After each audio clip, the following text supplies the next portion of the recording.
इस क्वेश्चन में क्या पूछा गया है कि the infrared spectrum of hydrogen chloride gas shows an absorption band centred at 2885 centimetre inverse. तो इसका 0 पॉइंट एनर्जी क्या होगा अंडर हार्मोनिक ऑसिलेटर अप्रोक्सीमेशन। मतलब अगर HCl गैस का कोई भी एक मॉलिक्यूल को अगर हम एक elastic bond between two atoms के तौर पे एज्यूम करते हैं और अगर वो इलास्टिक बॉन्ड एक्ट करता है as a simple harmonic oscillator, तो उसका 0 पॉइंट एनर्जी कितना होगा, यही हमसे पूछा गया है। अब नॉर्मली HCl मॉलिक्यूल को बहुत लोग सोचते हैं कि ये एक आयनिक मॉलिक्यूल है, but that is wrong. HCl in aqueous solution is obviously ionic, but normally gaseous condition में HCl molecule has a covalent bond between H and Cl atom। अब Cl atom size and weight दोनों के तरफ से ही Cl atom का size भी और इसका वेट भी हाइड्रोजन से काफी बड़ा है।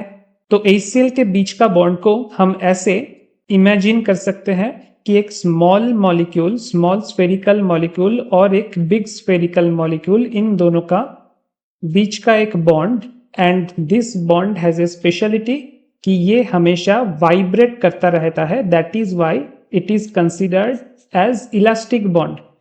तो इस इलास्टिक बॉन्ड का जो वाइब्रेशन होगा उस वाइब्रेशन का एक पर्टिकुलर एनर्जी होगा। नाउ एनर्जी का कॉमन टर्म क्या है? कॉमन टर्म है E equals to H nu. ये आपको बहुत ध्यान से जानना होगा और इसके साथ साथ हमेशा आप यूनिट को नोटिस कीजिए। यूनिट कोई भी इक्वेशन का लेफ्ट हैंड साइड का यूनिट राइट हैंड साइड का यूनिट से मैच होना चाहिए, और इस रूल से बहुत बार आपका गलत इक्वेशन लिखने से आप बच जाओगे। फॉर एग्जाम्पल एनर्जी का यूनिट क्या है? SI सिस्टम में जूल है, या फिर CGS सिस्टम में इसको आप अर्ग बोल सकते हो। राइट हैंड साइड में ये H क्या है? This is nothing but Planck's constant. अब प्लैंक्स कांस्टेंट का वैल्यू क्या है? 6.626 into 10 to the power -34 joule into second. ये है इसका यूनिट, जूल इंटू सेकेंड। और ये न्यू क्या है? New is nothing but frequency. और फ्रीक्वेंसी को हम कैसे रिप्रेजेंट करते हैं? कौन से यूनिट से? सेकेंड इनवर्स से रिप्रेजेंट करते हैं, और सेकेंड इनवर्स को हम हर्ट्ज, HZ इस नाम से भी जानते हैं। तो फ्रीक्वेंसी का यूनिट हो गया सेकेंड इनवर्स या फिर हर्ट्ज।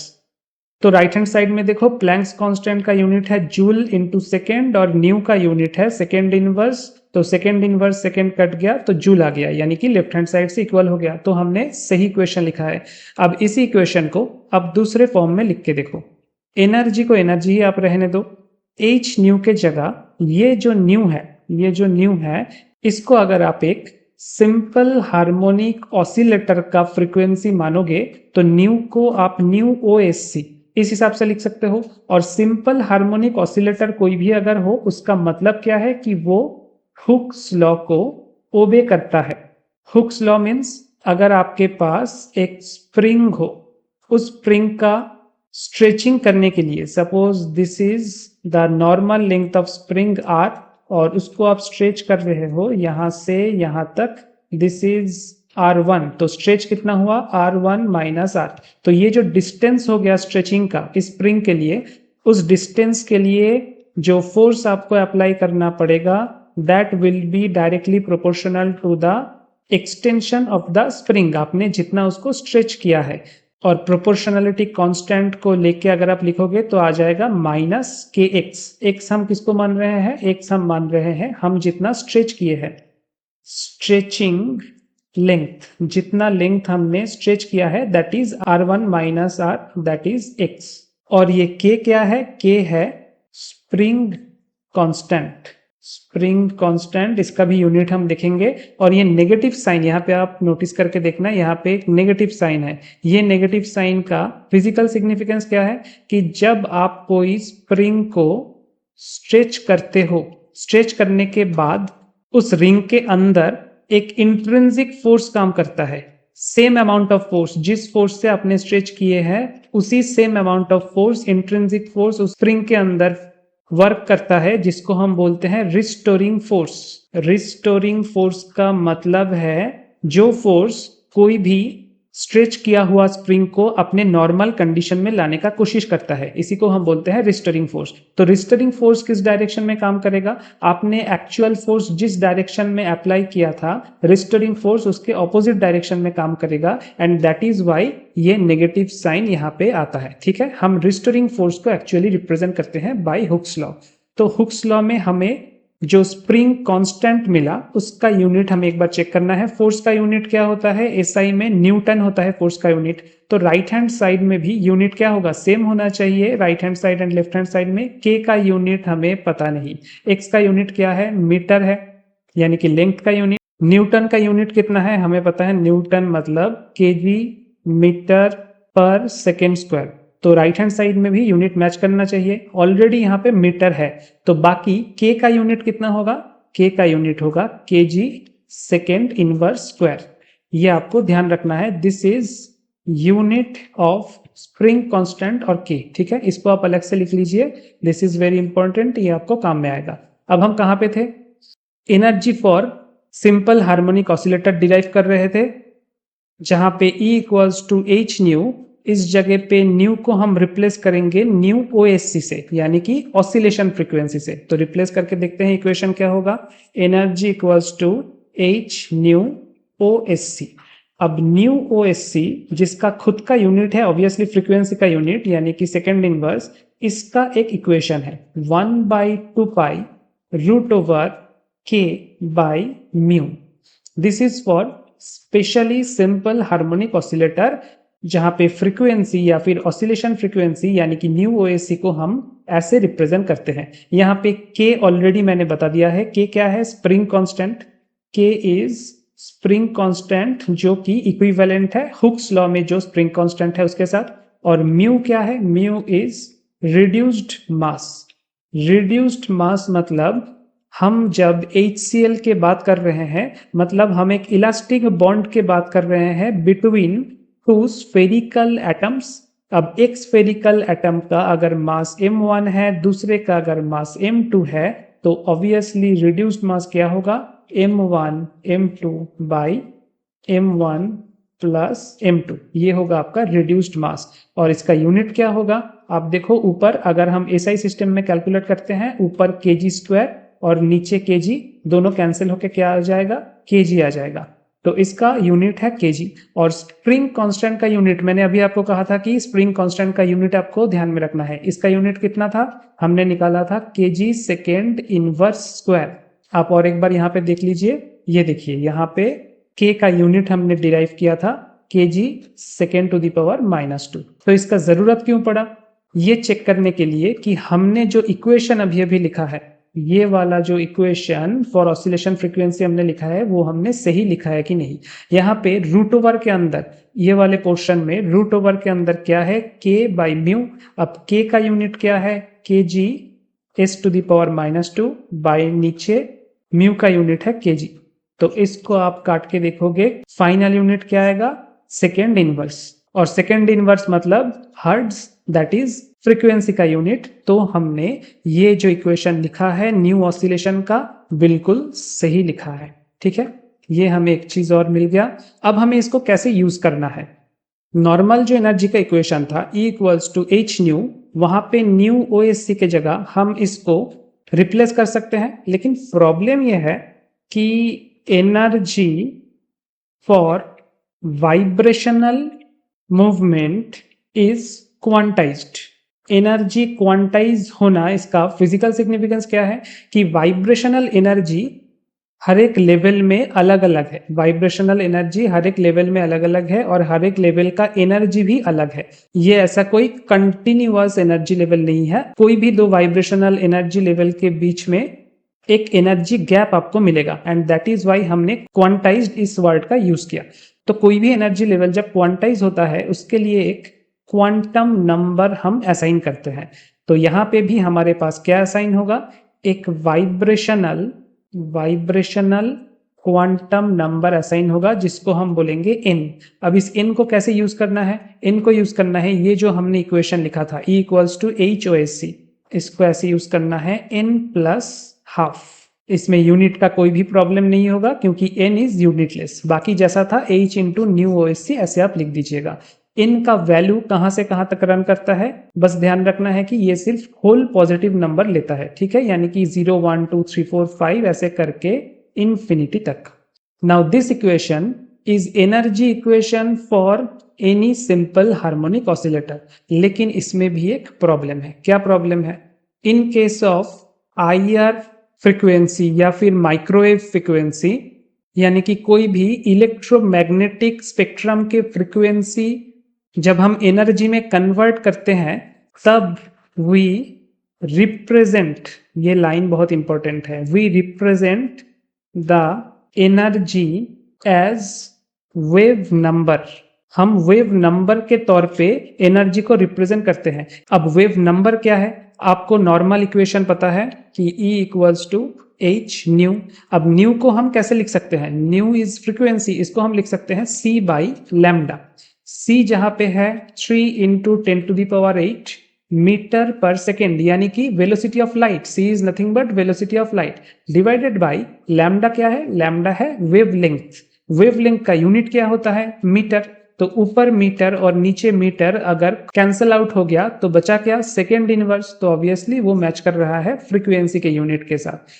अब न्यू को C बाई लैम्डा के जगह हम C इंटू न्यू बार ऐसे भी लिख सकते हैं, जहां पे न्यू बार क्या है? न्यू बार है नथिंग बट 1 बाई लैम्डा, और इसको ही हम बोलते हैं वेव नंबर। इसी को हम वेव नंबर बोलते हैं। यूनिट क्या होगा? लैम्डा का यूनिट अगर है मीटर तो 1 बाई लैम्डा का यूनिट होगा मीटर इनवर्स। सो मीटर इनवर्स ये है वेव नंबर का यूनिट। अब आप देखो, एनर्जी को अगर आप वेव नंबर के तौर पे रिप्रेजेंट करोगे तो कैसे लिख सकते हो? Energy equals to HC by lambda equals to HC nu bar. 1 by lambda को मैंने न्यू बार लिखा यानी कि वेव नंबर।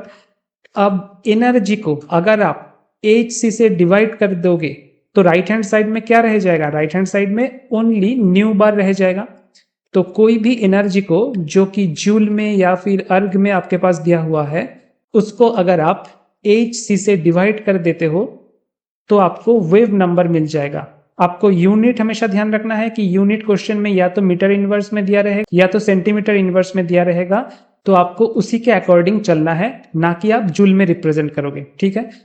तो मेन थीम क्या था यहाँ पे? मेन थीम ये था कि आपको अगर कोई एनर्जी जो कि जूल में है या अर्ग में है, उसको अगर कन्वर्ट करना है वेव नंबर में जो कि मीटर इनवर्स में है या फिर सेंटीमीटर इनवर्स में है, तो क्या करना होगा? डिवाइड करना होगा HC से।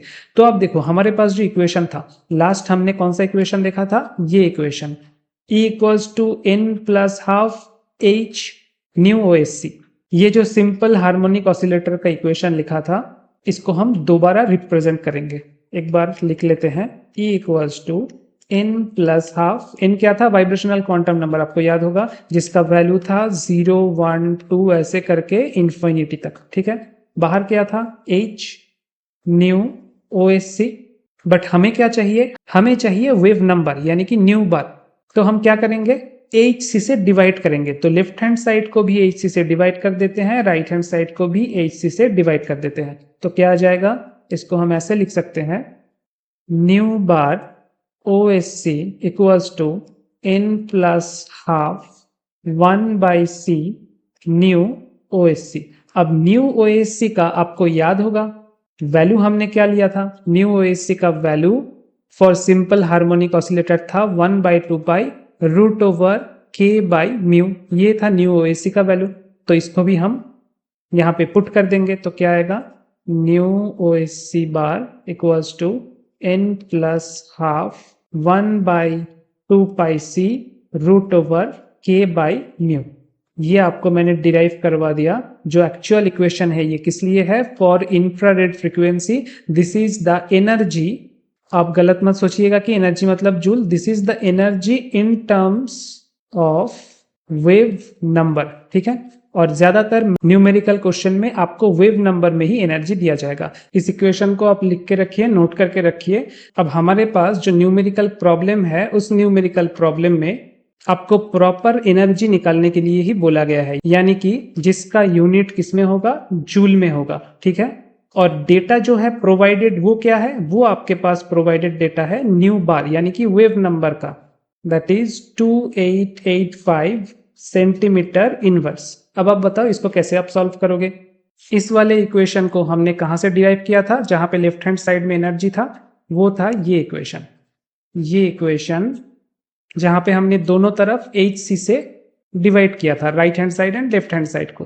तो hc से अगर डिवाइड नहीं करते तो वो इक्वेशन क्या होता, energy would be equals to n plus half h nu oscillation frequency. अब हमें पता है कि ऑसिलेशन फ्रीक्वेंसी या फिर कोई भी frequency equals to c by lambda. अब c बाई लैम्डा में जो 1 बाई लैम्डा है उसी को हम वेव नंबर बोलते हैं, तो 1 बाई लैम्डा को हम अलग करते हैं और इसी को हम न्यू बार ऐसे लिख सकते हैं। सो न्यू ऑसिलेशन को भी हम ऐसे लिखेंगे c इंटू न्यू ऑसिलेशन बार। और न्यू ऑसिलेशन बार तो हमारे पास गिवन है, गिवन डेटा में हमको न्यू ऑसिलेशन बार ही दिया हुआ है 2885 सेंटीमीटर इनवर्स। तो पहले तो इस इक्वेशन को मॉडिफाई करके और एक बार लिखते हैं, n plus half h nu oscillation की जगह हम क्या लिखेंगे, c इंटू न्यू ऑसिलेशन बार, सो c इंटू न्यू ऑसिलेशन बार। अब हमें चाहिए 0 पॉइंट एनर्जी। 0 पॉइंट एनर्जी मतलब जहां पे n का वैल्यू है 0, n का वैल्यू वाइब्रेशनल क्वांटम नंबर है n, उसका वैल्यू हमें 0 पुट करना पड़ेगा। So E equals to 0 plus half, h मतलब 6.626 into 10 to the power minus 34, unit बहुत इंपॉर्टेंट है, जूल सेकेंड, इंटू क्या है c मतलब वेलोसिटी ऑफ लाइट जो कि है 3 into 10 to the power 8 metre पर सेकेंड। और उसके बाद हमें पुट करना पड़ेगा न्यू ऑसिलेशन का वैल्यू, न्यू ऑसिलेशन बार का वैल्यू जो कि है 2885 सेंटीमीटर इनवर्स। आप ध्यान रखिए बाकी ये जो यूनिट है ये एसआई सिस्टम में है, ये भी है मीटर पर सेकेंड यानी कि एसआई सिस्टम में, तो हमें 2885 सेंटीमीटर इनवर्स को मीटर इनवर्स में कन्वर्ट करना पड़ेगा। सेंटीमीटर को मीटर में कन्वर्ट करने के लिए क्या करना पड़ता है, 100 से डिवाइड करना पड़ता है। तो सेंटीमीटर इनवर्स को मीटर इनवर्स में कन्वर्ट करने के लिए क्या करना पड़ेगा, 100 से मल्टीप्लाई करना पड़ेगा। सो यहाँ पे हम लिख सकते हैं 2885 इंटू 10 टू द पावर 2 यानी कि 100 से हमने मल्टीप्लाई कर दिया। ये हो गया आपका मीटर इनवर्स। तो आंसर हमारा किस में आएगा, ऑब्वियसली आंसर हमारा जूल में आएगा। अब इसको आप कैलकुलेट कर लो, आंसर आएगा energy equals to 2.87 into 10 to the power minus 20 joule. ये होगा आपका आंसर और एग्जैक्टली यही ऑप्शन आपको कहां पे मिलेगा, ऑप्शन नंबर बी पे। This will be your answer.